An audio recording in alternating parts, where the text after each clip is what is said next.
ZipBooks tutorial. New to ZipBooks, let's walk through the basics, setup, invoicing, expenses, bank feeds, projects, and reports. So start by signing up at zipbooks.com. The dashboard gives you a quick access to invoices, expenses, projects, and reports. Now go ahead and set up your business. So you can go ahead and enter your business details, add clients and vendors, and connect your bank account to import transactions automatically.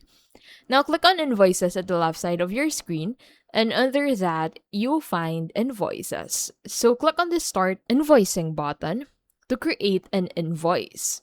So in here, you can go ahead and add client details, items, and payment terms. Use recurring invoices for regular clients and enable auto reminders for faster payments.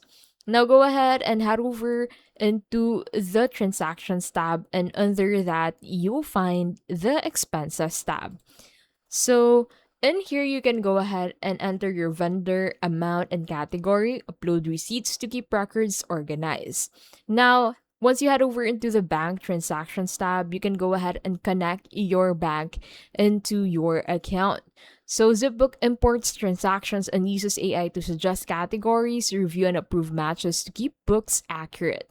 Now, to be able to create projects, you can go ahead and head back into your home screen, and in here, create projects to group invoices and expenses. Log billable hours directly in ZipBooks and assign tasks to clients for better tracking. Now, generate reports like profit and loss and balance sheet through the reports. So click on reports at the left side, and in here you'll find all of the reports you can generate with ZipBooks.